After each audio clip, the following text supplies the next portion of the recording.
The air in the house felt different that summer, thick with secrets we hadn't yet spoken.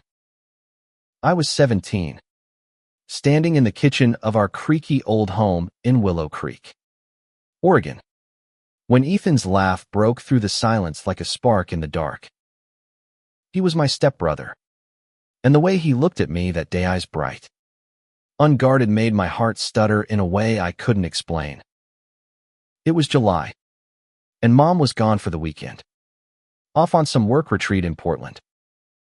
She'd left us alone, trusting we'd keep the house standing. Ethan and I had grown up together since we were 12, when our parents married, blending our lives into a messy, beautiful chaos. We were close. Too close, maybe. But I'd never dared to name the feeling that stirred when he brushed past me in the hall or when our knees bumped under the dinner table. That weekend, though, something shifted. The rules we'd lived by unspoken, invisible, started to fray. Ethan was sprawled on the living room couch, flipping through a comic book, his blonde hair catching the late afternoon light. "Hey, Caleb," he called, his voice lazy but teasing. "You gonna stand there staring at the fridge all day? Or are we actually gonna do something fun?" I rolled my eyes, grabbing 2 sodas and tossing one to him. Fun? In this town? Good luck. Willow Creek was a speck on the map, all dusty roads and nosy neighbors. But Ethan had a way of making even the smallest moments feel like an adventure. He caught the can midair, grinning, and patted the couch beside him. I sat, closer than I meant to, our shoulders brushing. My pulse quickened, and I told myself it was just the heat. "Truth or dare?" he said suddenly, his grin turning mischievous. I laughed, nervous. We hadn't played that game since we were kids, sneaking flashlights under blankets. "What are we? 10?" I shot back, but his eyes held mine, daring me to say yes. I couldn't back down, not with him looking at me like that. "Dare," I said, my voice steadier than I felt. Ethan leaned closer, his breath warm against my cheek. "I dare you to tell me something you've never told anyone." His tone was light, but his eyes weren't. They were searching, pulling at something deep inside me. I froze. The truth was a weight I'd carried for years, a secret I'd buried under jokes and late-night talks.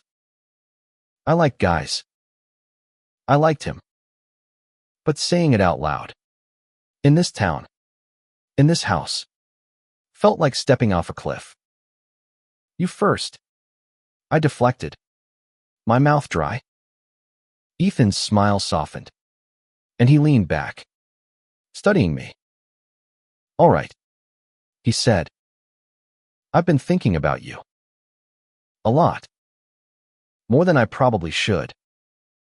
His words hung in the air, heavy and electric. My heart stopped, then raced. He wasn't joking.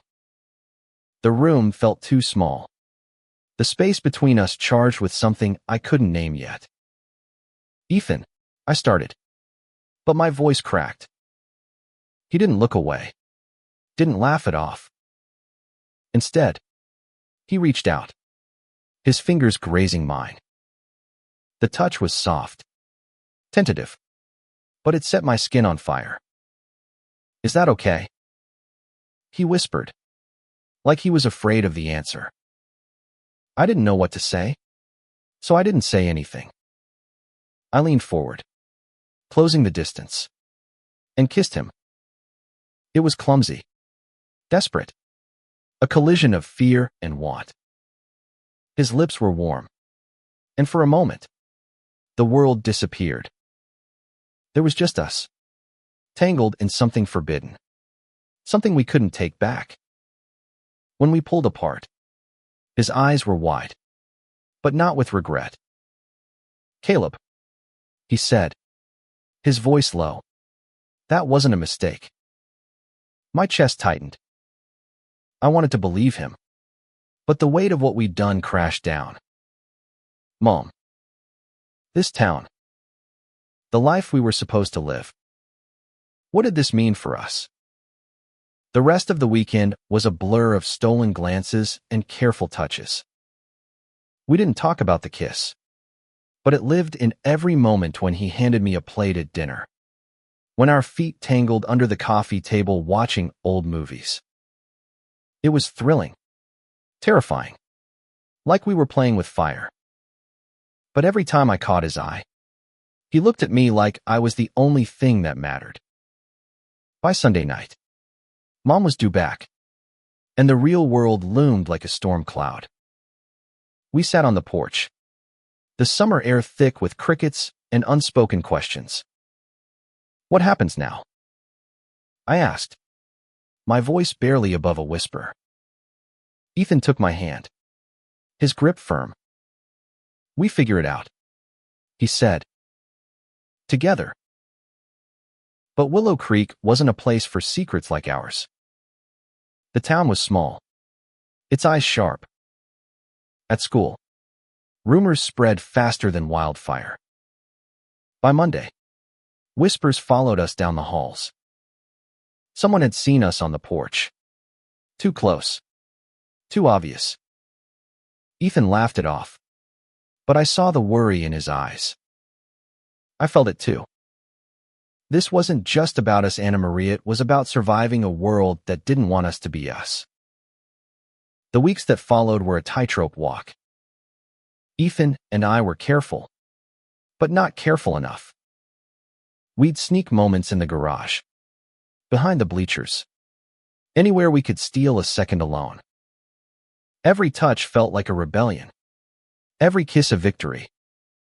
But the fear was always there, gnawing at me. What if Mom found out? What if the town turned on us? One night, I overheard Mom on the phone, her voice sharp with worry. I don't know what's going on with those boys, she said. They're acting strange. My stomach dropped. She didn't know, but she suspected something. I wanted to tell her, to explain that this wasn't wrong, just different. But I couldn't find the words. Ethan was braver than me. He always had been. One evening, as we sat in his beat-up truck, parked by the river, he turned to me. I'm not ashamed of this, he said, his voice steady. I'm not ashamed of you. His words hit me like a wave, washing away some of the fear. I kissed him again, harder this time, like I could hold on to his courage. But courage wasn't enough. At school, the rumors grew louder. A group of guys cornered me in the locker room, their words sharp and cruel.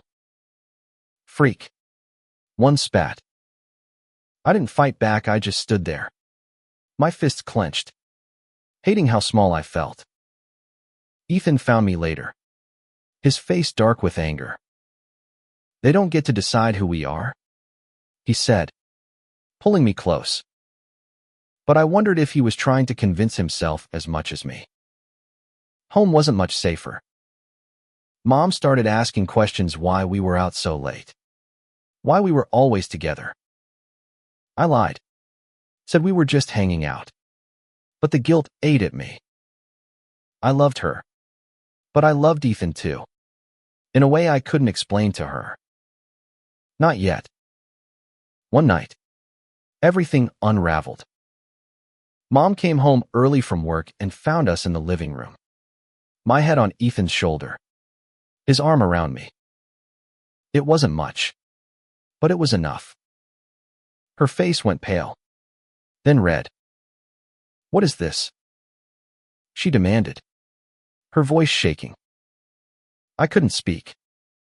Ethan tried, his voice calm but firm. Mom, we need to talk. She didn't want to hear it. She sent Ethan to his room and turned to me, her eyes full of hurt. Caleb, this isn't right. You're brothers. The word stung, even though we weren't blood. I wanted to scream that love doesn't follow rules. But I just stood there, silent, as she walked away. The days after were cold, fractured. Mom barely spoke to us, her disappointment a weight we all carried. Ethan and I stopped touching, stopped stealing moments. It felt like we were losing each other, and I didn't know how to stop it. I started skipping school, wandering the riverbank alone, trying to figure out who I was without him.